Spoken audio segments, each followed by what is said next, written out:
I'm Fatheree. This is Dave. And this is Tex-Trek.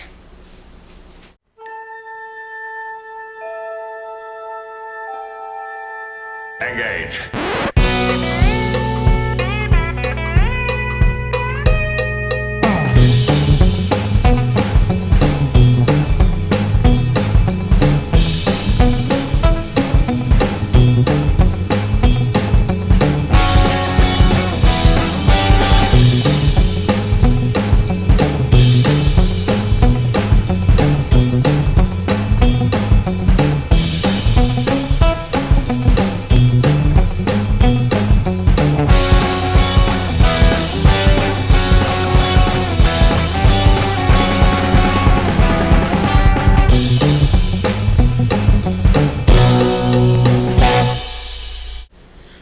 So today we're going to have a themed episode. What's the theme? It's Halloween themed. Hell yeah. So we're going to talk about the spookier episodes of Star Trek. Right. Which is not a big thing in Star Trek. I was thinking about this a little bit, and you know, horror is all about sort of like it's grim. It sort of deals with hopelessness for people. Sometimes you get a survivor at the end of horror, but by and large, it's a kind of a downbeat genre, which is pretty much the polar opposite. Doesn't of Star really Trek. fit into a utopian picture of the future. Right. But flirting with it is a fun thing to do, and that's what all these episodes do. I feel like, for me, so we're going to be talking about, what, one from each? Yes, we're going to cover 5 different episodes. We selected one episode from each of the 5 Star Trek shows. What about the animated show? The animated show does not count. Oh, okay, just checking. It is a non-canon extension of the original series. That's a good point. So we're going to be talking about those and going in order of... What order are we We're going to go in the order of when they occurred in universe. So we're starting with Star Trek Enterprise, and we selected the Season 3 episode Mpulse, also known as the Zombie Vulcan episode. Right. Now, I should say, several of these episodes I had not seen before, but they hit some gaps in my Trek knowledge. I was happy to start with this one because it was kind of action-packed, too. It was like survival horror. It was. So just a quick run-through of the episode. Mm-hmm. We have a cold open with T'Pol flipping her shit in sickbay. Cut to one day earlier, we see the Enterprise is in the Delphic Expanse during the Season 3 arc. They are trying to line the Enterprise with Trillium to protect them from the spatial anomalies they account in the Delphic Expanse. They find the Vulcan ship, the Saleya. This ship is totally fucked. Everything looks like it's falling to pieces. There's sparks, there's poorly lit rooms that are scary and atmospheric. And it's in the middle of an asteroid belt that looks like the asteroid belt in Empire Strikes Back. In the Empire Strikes Back. Yeah. While they go on board that ship to rescue any Vulcan survivors, Trip and Travis are mining Trillium off the asteroids. They damage one shuttle pod. Captain Archer, along with T'Pol and Malcolm Reed, are stranded on the Saleya with one of the Mako officers, whose name escapes me currently. Mako officers? Yeah, they're like Starfleet Marines. Got it. It turns out that the Trillium has a negative effect on Vulcans, makes them a little crazy, turns them into zombie killing machines. Right. It's like they devolve and lose their logic. Right, so the episode is centering on their struggle to get off the ship before the Vulcan zombies kill them, before T'Pol turns into a crazy zombie, and get back to the Enterprise, where hopefully they will have the Trillium that they need to reinforce the ship and survive in the Delphic Expanse, basically the Bermuda Triangle in outer space. Dave, what do you think about this episode? I think that if there's one common thread running through all of these, it's derelict ships and space stations. Because that's scary. It is scary, and like I said, I enjoyed it. It's a kind of a classic potboiler where the characters have to figure their way out of the situation they're in as they're in a ship early on. My voice is apparently going already. Early on, they realize they have to get from point A to point B in the ship. They need to get off of there once they realize that the Vulcans are alive in there. And they're like, well, how many are there? and it's like 300 or something like that, right? It's in the high. It's in the high. It was numbers. 247. Right. No, it was 147. Okay, but it's like a lot. It's not like there's a half a dozen dudes loose. It's zombie numbers. It was a number ending in 47. Okay, I thought it was higher. I thought it was pretty suspenseful. They have there's internal conflict. T'Pol is freaking out. What was there's also some other internal tension. I forget what was the deal. I might be blurring this a little bit with the DS9 episode. Archer had resentment towards the Vulcans from the beginning of the show. Right. So T'Pol is actually correct that he's got that resentment, but she goes into hyper-paranoid overdrive. Yes. But I'm going to say, broadly speaking, I was pretty happy with this one. What was your general thought? It's a fun little action-y episode. Mm-hmm. There's a few things in it that I kind of don't like. I hate when they forget that Vulcans are supposed to be really strong. And yeah, so it's kind of weird when they do that. Like a punch or two will take them out. Yeah, and maybe like when they are zombified, they are weaker. Mm-hmm. But T'Pol should be stronger than Archer. Right. And he shouldn't be able to slap phase pistols out of her hands when she starts getting paranoid. You know, it's weird. I think the original series was the most aware of that. Like, Spock would, backhand people across the room, and the Salt Vampire one. The Man Trap. He smashed that monitor when he's freaking out. Mock time. And they generally seem to remember, pretty strong dude. But one of the things I kind of like horror tropes. Mm-hmm. And, to be fair, when they found, they probably should have scanned the hell out of this shit before going in, with their party, the way they did. But essentially, I'm almost always okay with it when they put themselves in danger in Star Trek by kind of going away with an away team. Because part of that, the captain going down with the away team, while not practical idea, is good drama. And, I like that sort of suspense. I liked how it built from just there's a few dangerous Vulcans in here to we have to cross a whole ship of them. It's Resident Evil territory. There were some cool little nods in there. The ship being called the Saleya, like Mount Saleya from Star Trek 3. Yeah. I thought it was very, very atmospheric. The cinematography got a little too ambitious. I don't like the high shutter speed stuff that they kind of experimented with in season 3. Oh, really? I hadn't noticed that. I actually kind of thought that it was kind of there was a certain action intensity to it that I liked, that almost like maybe handheld camera type stuff. But I wasn't paying close attention to the camera work. I really liked the line from Archer. I can't try to save humanity without holding on to what makes me human. Right. That's a very classic Star Trek kind of ethos. Yeah, it had that kind of almost like balance of terror level. Captain, we can't trust them. And he was saying no, we're not gonna. We're gonna do what we can to save these people. Okay, well we can't save them. Then we're gonna do what we can to save T'Pol. Yeah. I like this, very Star Trek-y. I love the scene at the end where they're having movie night. T'Pol being annoyed at Trip and Phlox talking too much during the movie. I was so with T'Pol at that moment. I never more so than at that moment. And they're like, maybe you ought to just learn to enjoy yourself, T'Pol. And she should have done some of that Vulcan backhanding right there. Yeah, she has She was in the right. She knows Vulcan martial arts. She's beat up Klingons with it. Yep. By the way, although it kind of ends on that up-tempo, kind of lighter note, they do lose the whole Vulcan ship.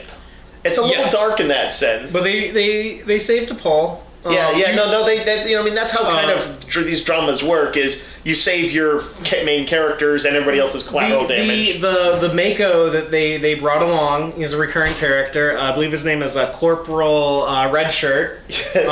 Did not die in this episode. He was having some problems with T'Pol, right? Or in particular? He was the one voicing the, we can't trust her, we can't trust these other Vulcans, and but Archer wasn't having it. He says no, if we're on a mission to save humanity, how can we do that if we have to give up our humanity? I did think though at some point I'm like, maybe they should stun the crap out of her and, just carry her around. She doesn't look like she'd weigh very much. Yeah. They do end up having to carry her at the end. There's a pretty dramatic sequence with a pit and like a little narrow beam that they have to cross it one by one. And Archer does go into action man mode, and he's got T'Pol over his back. First, before he does that, he's the one who throws up the beam. He walks across it, makes sure that it's safe before any of his crew goes back, and then gets her, and then they get out. Yeah. And let's see, what is it? Who's the weapons guy? Malcolm Reed. Malcolm, yeah, he gets to. A lot of guys get to. There's a lot of blasting of Vulcans with like heavy stun and all that stuff to keep them at bay. But I know that they make a point to not use kill in it though, so they're doing the best they can. But as far as like action horror kind of thing, good solid episode. Was it scary? I thought it had the intensity of sort of the running from the zombie thing at times. They did a lot of that misdirection. You think that you're okay when and then suddenly right up against the window, kabam, is some crazy Vulcan dude. It's I'm gonna say it was lightly scary. Yeah, I would say that this probably more than any of the other episodes we talked about. It was so atmospheric, and I really like that setting. It stands out. It's unique. It has as many times as they've done like the derelict ship, the dark and creepy ship. It definitely looked more exciting in this episode. It's one of the best case. It's probably the best case of them using that Star Trek trope. And maybe there probably have been other episodes with zombie-like. People get possessed all the time in Star Trek, but this is the closest I think I've seen to a. Closest to full-blown. If you if you're looking for Star Trek zombies, this is your episode. So, shall we move on? Let's do it. So we're going to jump about 110 years further into the future to Captain James T. Kirk and the MCC 1701 Enterprise, and talk about the original series Season 2 episode Wolf in the Fold. Notably written by Robert Bloch, who you might know from such movies as Psycho, and who also wrote a Jack the Ripper story of note in like the 40s, I think, for one of those Weird Tales magazines. So he definitely has some Jack the Ripper in his blood. I don't know if this is true or not, but I heard that he grew up corresponding with H.P. Lovecraft. I think that's true. I'm pretty sure that is correct. If my brother were here, he would definitely know. Matt is correcting us or agreeing with us somewhere. Yes. So just run through this episode. So we open up with belly dancing. Yeah. Always a great thing to see in Star Trek. That awesome Star Trek, their exotic music. Yeah, their exotic belly dancing music. Yeah. Turns out Scotty hates women now because he was thrown against a bulkhead in an accident caused by a woman. They basically take him to a strip club so that he can see women can be not so bad and not be an asshole towards women anymore. So Kirk, McCoy, Scotty sitting at the table checking out the dancer. Scotty leaves with the belly dancer. The one that he's really interested in. He's like, "Aye, Captain, I'll take her out for a ride." They hear a scream, find Scotty standing over her stabbed corpse, holding a knife. A investigator is looking into what happened, who's played by Piglet from Winnie the Pooh. I love that guy, by the way. Yeah, he's just come over. He's a great character actor. They're on the pleasure planet. Argilius. He's there from Rigel 4. Essentially, he will, through the rest of the episode, be the prosecuting attorney against Scotty, as it kind of has a legal quality to it, a courtroom drama quality. Right, yeah. Women keep ending up getting killed next to Scotty. I have to interrupt for just a second and say, I feel like by the time it happened the second time, I would at least have put some cuffs on him. Maybe like find a holding cell somewhere.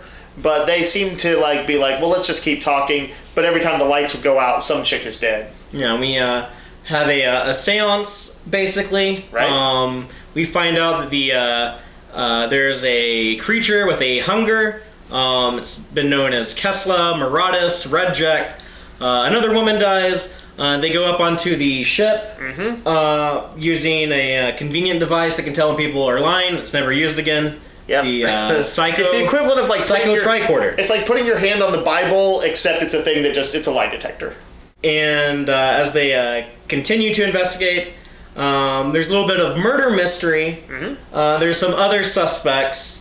There was the girl's father, the girl's fiance, the prefect who's in charge of the investigation, Piglet, the investigator. It takes the form of essentially of a whodunit for a little while. Yeah, and then when we find out who the killer actually is, it turns into, what do you call it? Like kind of like a demonic possession type. Yeah, it's story. It's a roving energy being that's kind of jumping around between bodies and stuff like that, and they have to figure out what to do to get rid of it. And so eventually, the entity possesses the Enterprise, and of course, you do find out the Jack the Ripper connection. Right. Yeah, it turns out it was Jack the Ripper who has assumed many aliases on many planets over the years and killed many women because women are easier to scare, and this thing lives off fear. Very misogynistic. This is probably the most sexist episode of Star Trek ever. You know, in the era in which it was made, given all the shit that women were having to deal with and the extreme sexism of the era, women probably were more easily frightened in the 60s, and rightly so. I did not because of biological needs or reasons, but because of centuries of millennia of oppression. So I'm not letting them off the hook. I'm just saying I don't think that theirs was probably, since their future was a reflection of the 60s. It's probably accurate to the way how shitty things were for women in the 60s. But it's really bad when your science officer is the one who explains that that females have a greater capacity for fear. Yeah, and, well, you know what else kind of bugged me in the episode was 3 women die, and Kirk's concern is really never for anyone but Scotty. He's like, "Oh, my friend Scotty, I hope he didn't do it." The hook. Right, and I'm like, how many times do you have to see him standing over somebody, literally holding a bloody knife, before you're like, I might have to let him go, or show some empathy at all for the woman, and that's maybe Robert Bloch's writing. Anyway, what was your general assessment of the episode? Did you like it? You kind of learn to accept that there's going to be a lot of sexism in kind of older TV shows like this. What about overall? Yeah, I mean, looking past that, there's a lot to like in this episode.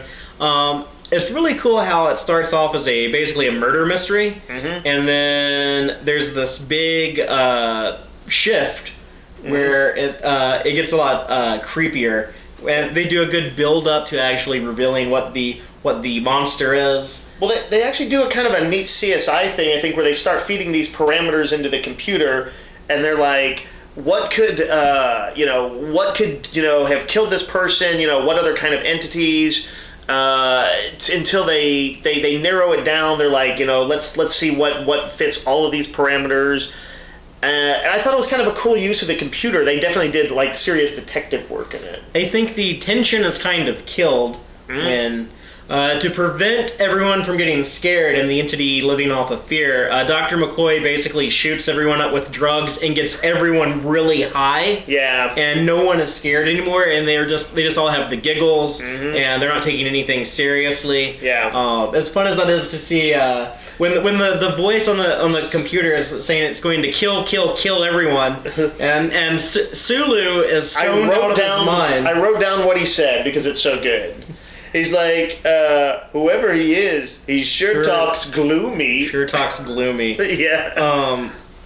He sounded like somebody in the 60s doing an impression of what they thought hippies sounded like. But there was also, by the way, I have to say, a really cool line that Scotty says when I'm trying to remember what the context suddenly was. It was when the lights went out and the Red Jack, the prefect's wife was killed.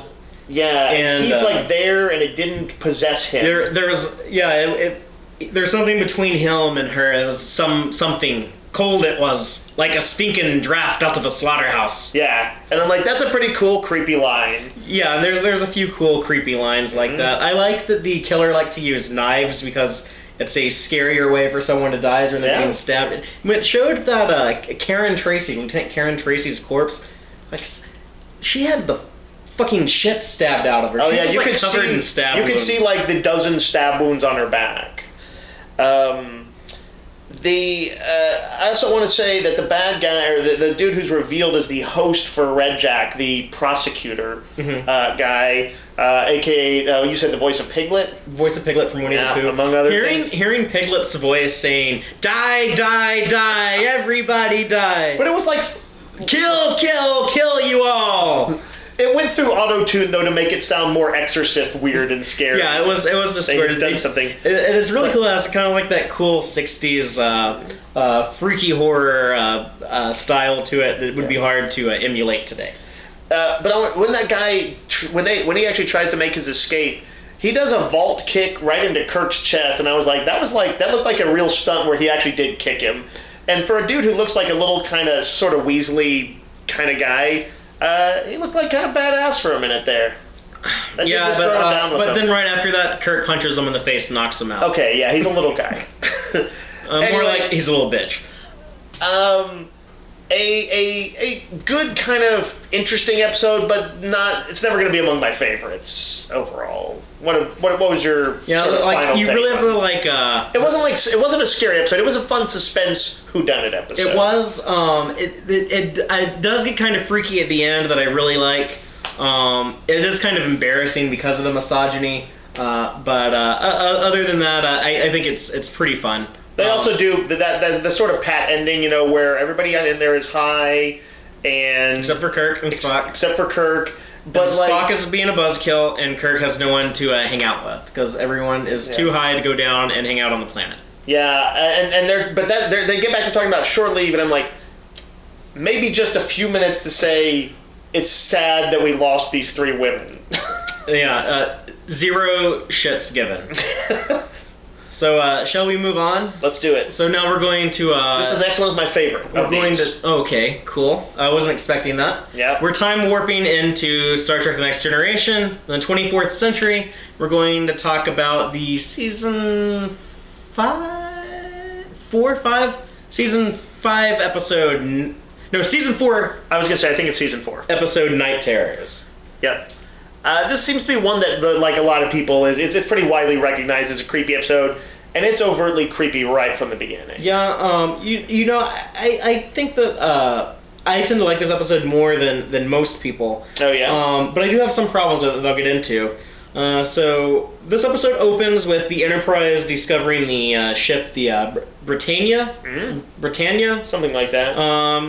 It's an out, awesome Miranda-class ship, the Reliant. Yep, looks like the Reliant. Yep. Turns out everyone there apparently went crazy and murdered each other. They find one Betazoid survivor, a male Betazoid who is not speaking. He's kind of in like a scary little fear coma. Yeah, to briefly allude to something a little more modern, it's not unlike the dude who was terrorized by the Reavers in that episode of Firefly.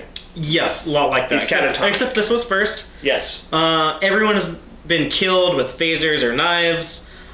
Troy starts having strange dreams on the Enterprise while the rest of the crew is investigating what happened, hearing things like one moon circles. Yeah, she has these like super lucid dreams of like gliding through like a cosmic landscape, and it's creepy. Yeah.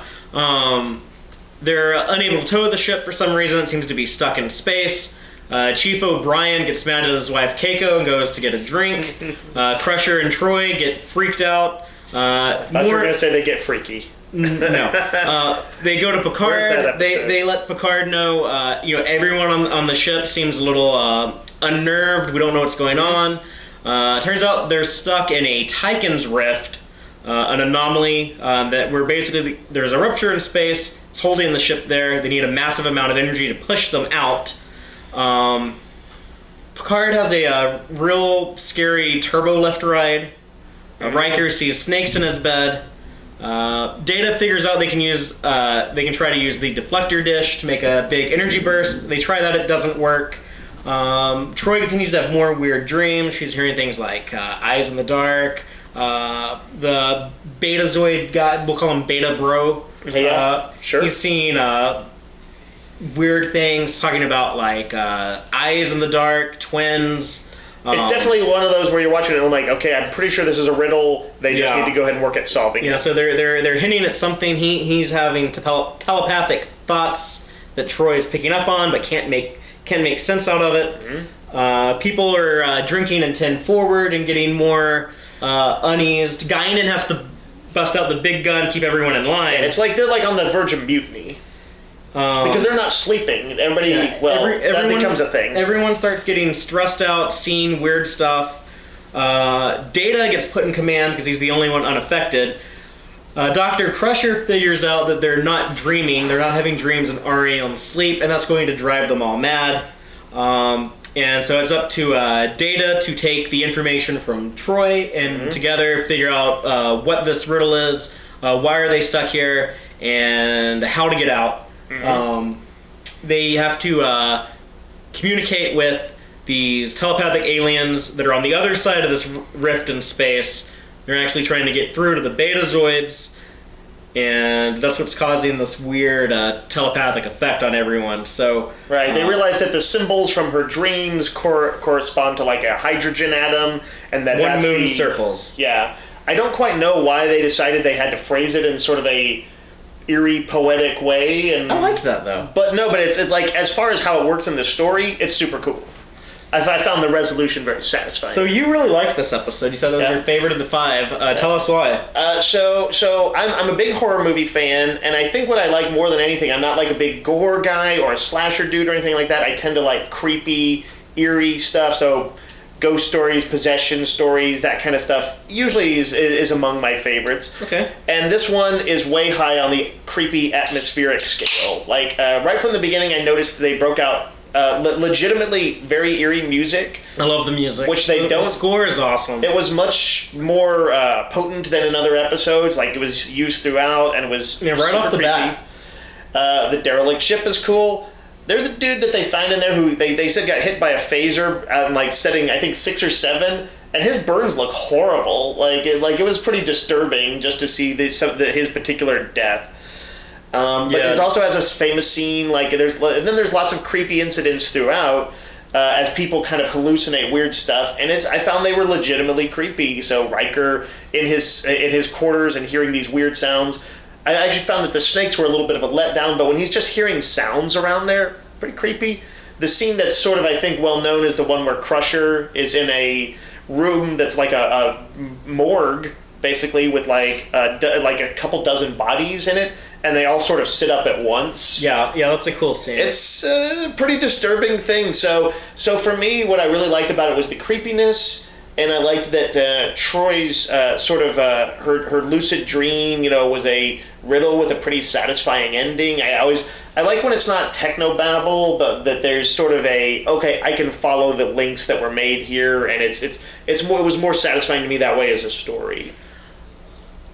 Your thoughts? I love a lot of the dream stuff they did, because I remember when I saw this for the first time years ago, as a kid, I was like really interested into things like lucid dreaming, and I remember learning that like REM sleep is kind of like when your brain is rewiring itself, and you would actually probably go crazy or die if you didn't dream. Right, definitely the premise of the episode there. And so I thought it was really cool to explore that. I love a lot of the things they do with that. I do have a few problems because I think it started off so atmospheric and so scary, and then I think they kind of dropped the ball with that. I would have liked if they kept the tensions a little higher, if they focused on, we don't want what happened on the other ship to happen here. If you had maybe people get like a little bit more out of hand. You have like the scary Klingon guy who, if he's losing it upstairs, could be a big threat. And what did they do with him? They had him like, he ran into his quarters, he was freaking out, and he was going to stab himself. Yeah. With some bullshit Klingon knives that aren't even real Klingon knives. He didn't have a mechleth or a batleth or a duktog or anything. that was a nice breakdown. But, it makes sense within the story. Everybody was experiencing fear. Worf is not used to that, and he thought he'd been basically broken as a man and as a warrior. Here's something that was interesting. I'm watching it with subtitles, and when he's about to kill himself, and he's got the knife, and he's saying some stuff in Klingon. Did he say? Am I correct? He said his son's name. There was something that was Alexander. Yeah, or it looked like maybe Alexander in Klingon, because it was like Alexander with like one or two other little apostrophes. I didn't even catch that. And I just thought that was an interesting thing where either he was wishing for honor for his son or apologizing to his son. I don't know what it was literally supposed to be. I don't know if that was the intent, but that's cool. That's what was in. It was a minor bit of trivia that may or may not have been intentional, but I thought was kind of cool. But so you felt though Worf was a little emasculated and not that they missed some obvious chances to like throw out some real dangerous people. Yeah, I mean, like you could have like maybe Data and Troy are still a little bit more stable, but everyone else is like trying to murder each other. So you would have, they definitely could have like heightened up the tension, the threat, the danger, and kept that horror that the first half of the episode sets up so well, and kept that going throughout. So I think it kind of drops the ball as far as the scare factor goes after it already set it up so well. I will say it's almost inevitable in horror that when you kind of start to figure out what it is, things lose their scariness. There was a creepy movie that came out a few years ago called Sinister, and this guy finds these like horrible tapes and stuff in his new home, and he's been seeing ghosts, and several times you see them and they're very startling, but by the end of the movie you find out that they're like, replaying like their death scenes or something like that, and you know what they are at that point, that they're not a threat, so when you see them later on, they are rendered impotent as a scare device. So I kind of agree with you somewhat, but I also think it's almost part of the genre that you have to, in Star Trek in particular, it does have to be explained. They had to rein it in a little bit. Right, but they could have still had like a higher threat level. They could have had more dangers. They could have the scares going right up until the climax. Right. You want Worf to be pulling his knife or his batleth on somebody and like tearing him up. Sure. So we will move on to Deep Space Nine, to what I didn't think it was probably the best scary episode, but it was my favorite out of these 5. This is probably my second favorite one, and a vying for just best overall episode. So I'm with you on this. The Deep Space Nine episode, Mpok Nor, which is I guess a Cardassian space station. Yes. Which is kind of a play on Deep Space Nine's Cardassian name is Terok Nor. Okay. Follows in their linguistic tradition. So we open with Quark's bar, where no one can enjoy themselves because of construction noises.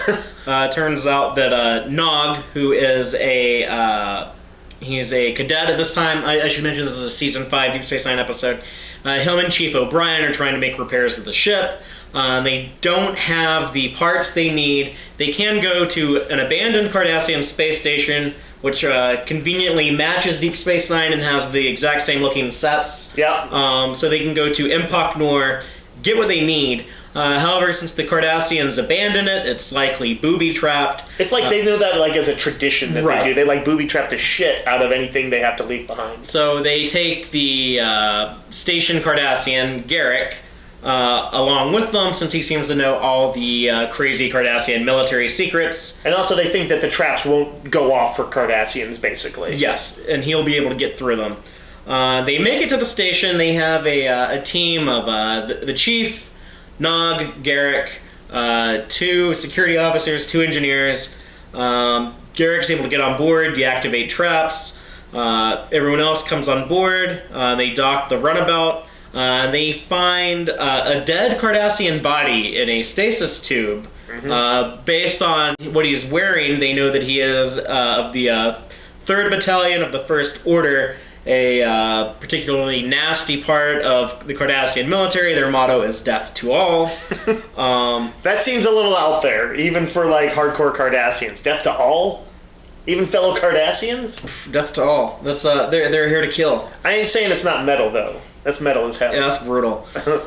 Something happens to their runabout. It detaches from the station and explodes. They find 2 empty stasis tubes. They know that there's 2 other Cardassian fuckheads running around on the station. Everyone gets to work trying to remove the parts that they need. They're trying to figure out a way to get an SOS back to DS9. There's something lurking in the shadows. And then people start getting killed. Yeah, we see the Cardassian guys that are these badasses start picking off dudes. even as what's his name, Garrick? Yeah. He and Chief O'Brien have been he's been on his case the whole episode about O'Brien's time as a war hero, which was that before DS9? Pre-TNG. Oh, pre-TNG. Before O'Brien was the transporter chief on the Enterprise. He was a soldier in the Federation Cardassian War.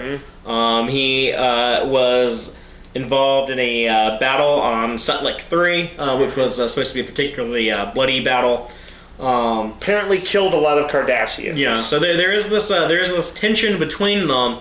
It does escalate. Garrick's behavior seems to get a little weird, but Garrick decides to go after these murdering Cardassians that have already taken out a couple characters.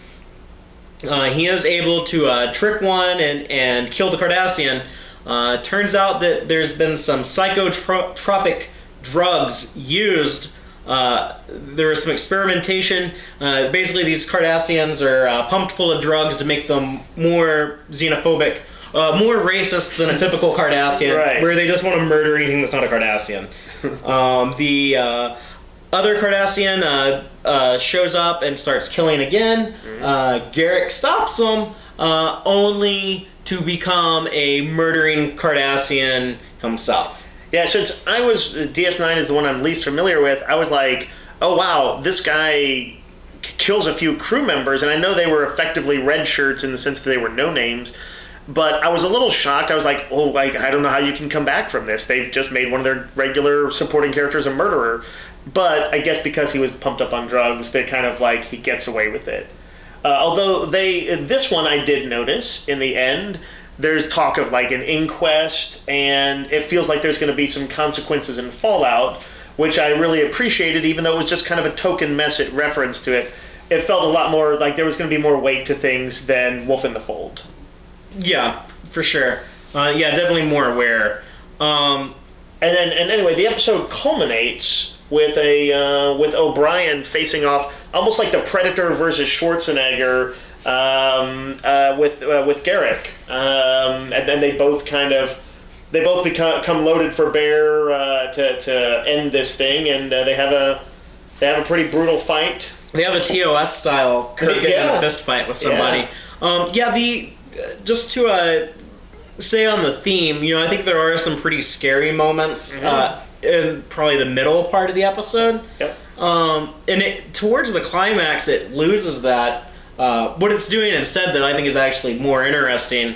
I love that they were using Garrick as a villain. He was he's cool. Really creepy. Yeah, I was sort of hoping. I guess I was a little disappointed when I realized I'm like, okay, he's probably not like this all the time. But when he starts becoming really aggressive and taking down the other Cardassians, I was like, oh my god, this dude who's a tailor is a badass. I hope he's like this all the time. Or at least there's this veiled sense of the way there was with Shepard Book on Firefly, that he could snap at any moment, or he's got skills.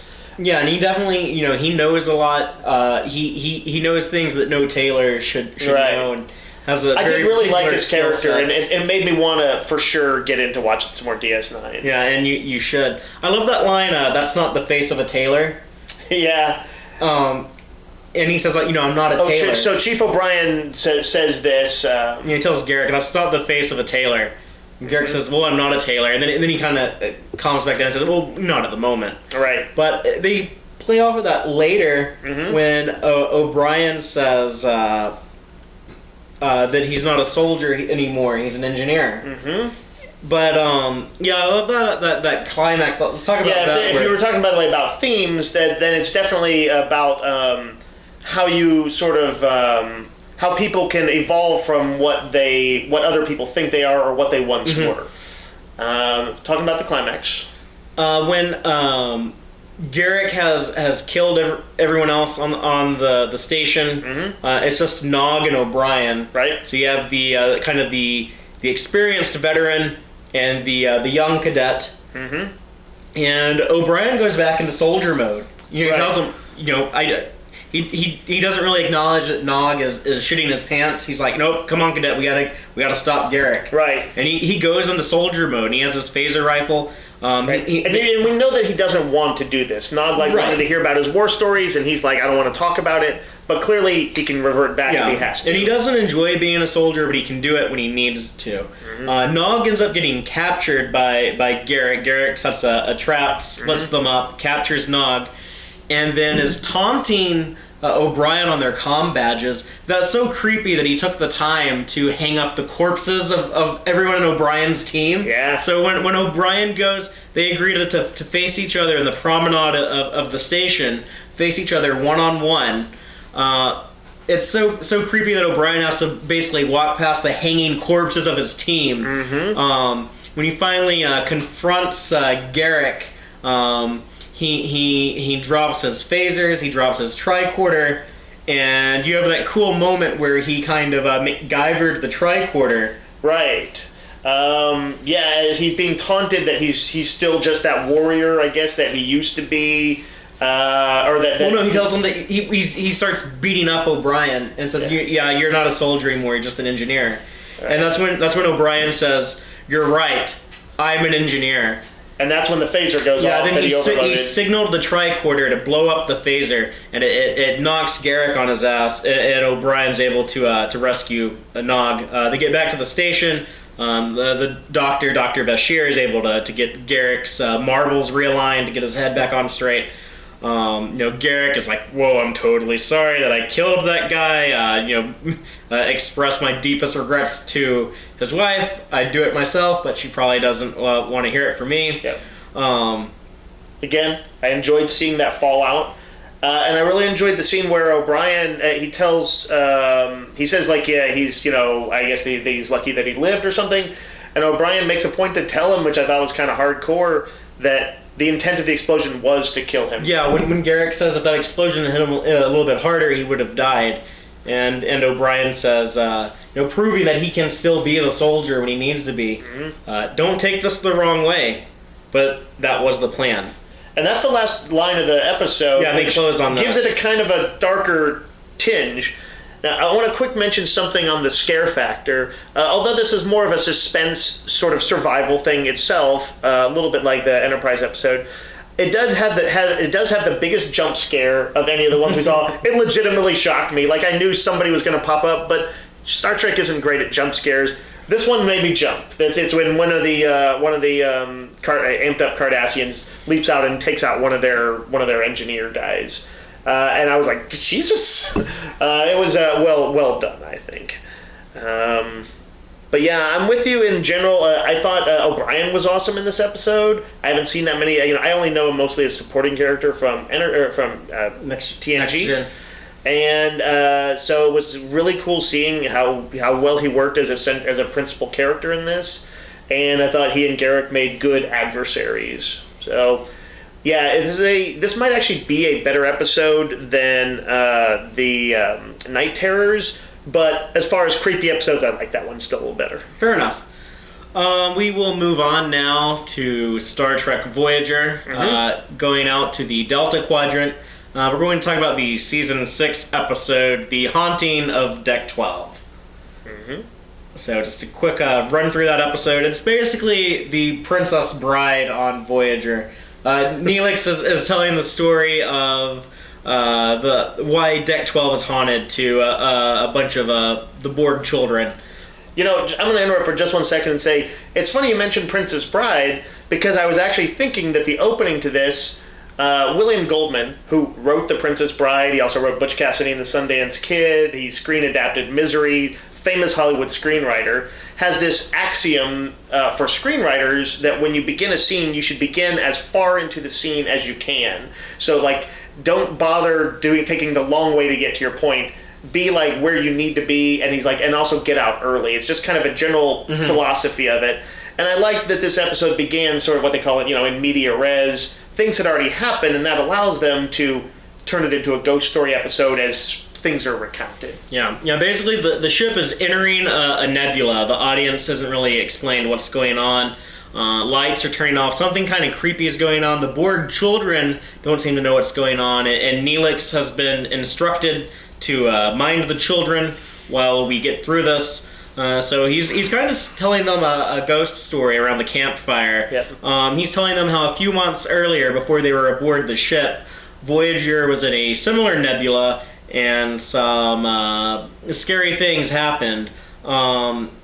We cut back. We flash back to the events from a few months earlier. Voyager's in a nebula picking up particles. Something hits the ship hard. As Neelix says, it hit the ship hard. There were minor damage and a mysterious stowaway that nobody knew about. The ship systems start acting weird. The replicator makes shitty coffee that Janeway doesn't like. The greatest horror of them all. Yeah, it is for her because she's a coffee fiend. A lot of systems aren't working. The ship starts going in the wrong direction. It takes off into warp on its own. They can't call B'Elanna in engineering, can't use the turbo lift to get around. There's something weird going on with the bioneural circuitry in the ship. There's a cloud that attacks 7 and 9, a very scary, mean-looking cloud. Yes. Tom Paris gets electrocuted. The bridge loses oxygen. Lights get turned off. It's very poltergeisty in that sense. Yeah, it's basically like a haunted ship Space episode. poltergeist, yep.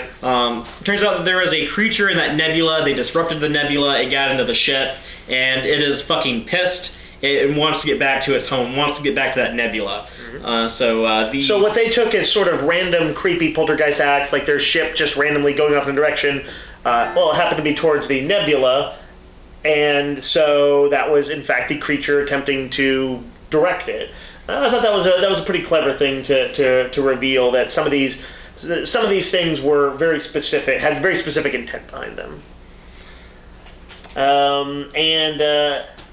Incidentally, the Vulcan kids are part of what makes it a horror story. Is that the Vulcan kids Borg kids, like as if they were Vulcans, do not scare easily. They analyze the situation, and so Neelix, plays it as a horror story and starts pushing their buttons until they get a little bit more into it, and they're getting scared. Yeah, and it cuts back and forth between the narrative he's telling and the framing device of the children listening to the story.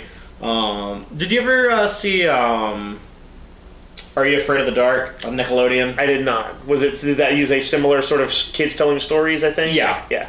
I've heard of, but I've not seen. But that's pretty much what this was. This was an episode of Are You Afraid of the Dark on Star Trek Voyager. I actually loved Janeway in this episode. Yeah, what in particular?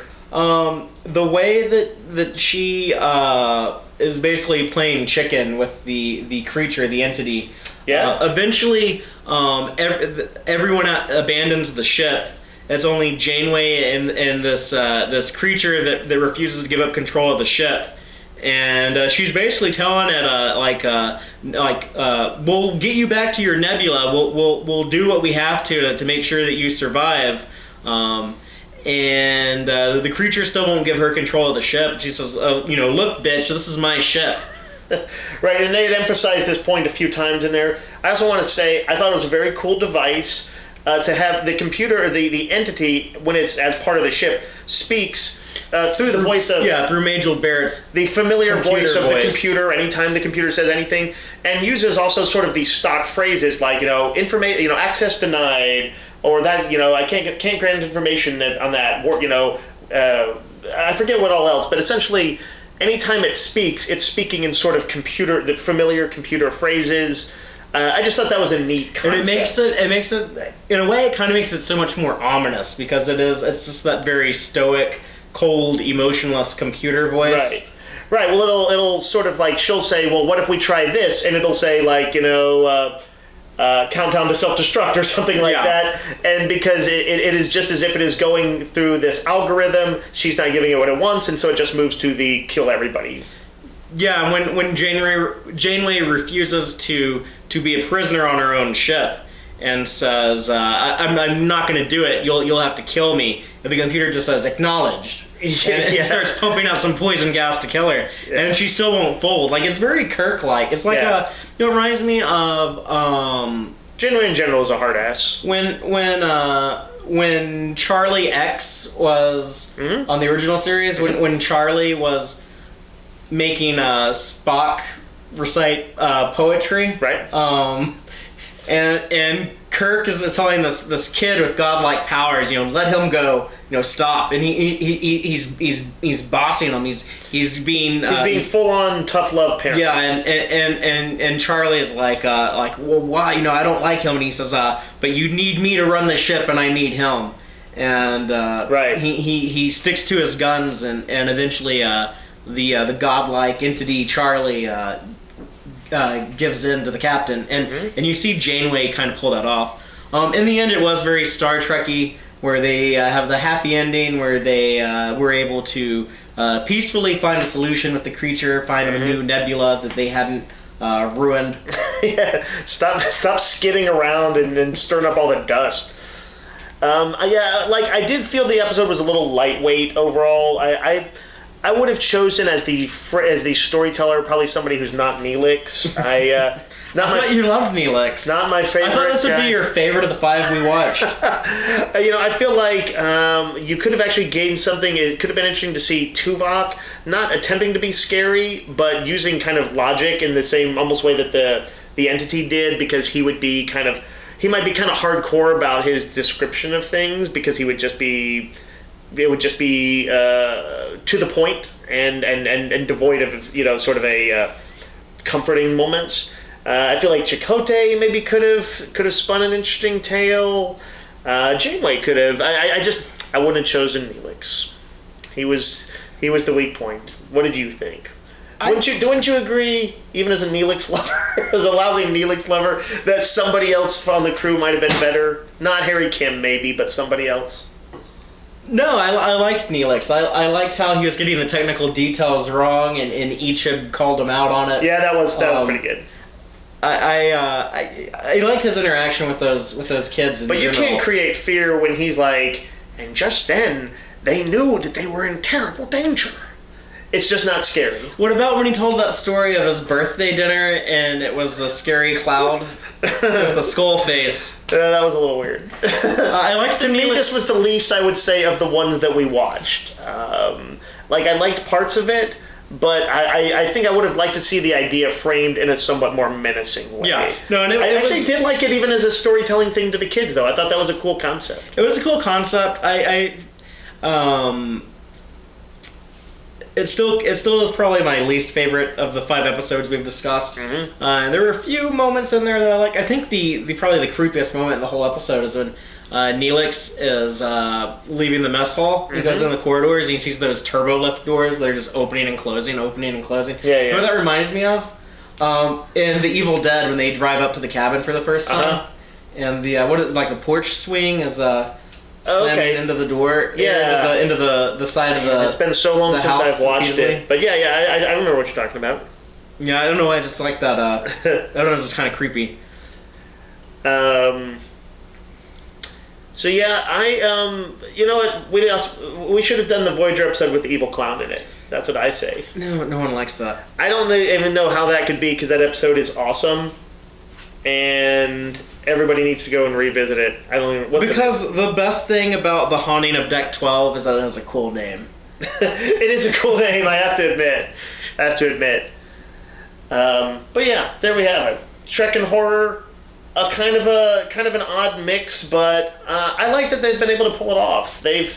And anywhere you've got something, these threats that can happen on the scale that they do in Star Trek, and you can bend science to do mystical type things in Trek.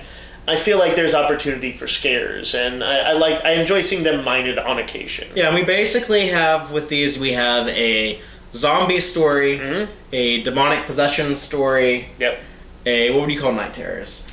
Night Terrors is sort of a haunting. It's like poltergeisty stuff, but it's... Well, that would be The Haunting of Deck 12. Yeah, I guess so. It's another sort of variant on the idea.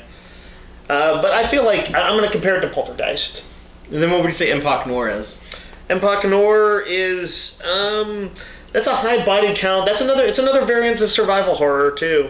It's also a paranoia story if you want to look to something, because they're like a story like The Thing, John Carpenter's remake of it, where you can't trust all your own guys. So yeah, a sort of a paranoia thriller. And then you've got Voyager with its ghost story, with the haunted ship. Yep. So I think that wraps it up. Just one thing that we should point out is that Brian Fuller, as you alerted me earlier, had story credits on 2 of those episodes, Mpulse and The Haunting of Deck 12. Maybe we'll see some scary Discovery episodes. Yeah, that would be awesome. I'd be totally about that. But I think that's going to do it. We're going to go ahead and sign off. Yep. So this has been the Halloween installment of Tex-Trek. Live long and prosper, y'all. Thank all of you so much for checking out this installment of Tex-Trek. I hope you enjoyed it. Please be sure to like our YouTube videos and subscribe to our channel. Audio-only version of episodes are available at our website, www.tex-trek.com. Please check out our site, especially if you just want an audio-only podcast. We have that available for you. Y'all can also keep up with us online. You can follow us on Twitter at Tex-Trek, or you can check us out on Facebook at www.facebook.com/tex-trek. Please, by all means, let us know what you think by dropping a comment anywhere you see fit. We definitely want to hear your feedback. Let us know what you liked and what you would like to see more of, what you would like to see differently going forward. If you want to email me directly, go ahead. I can be reached at fathereeactual@tex-trek.com. Thank all y'all again. Take care.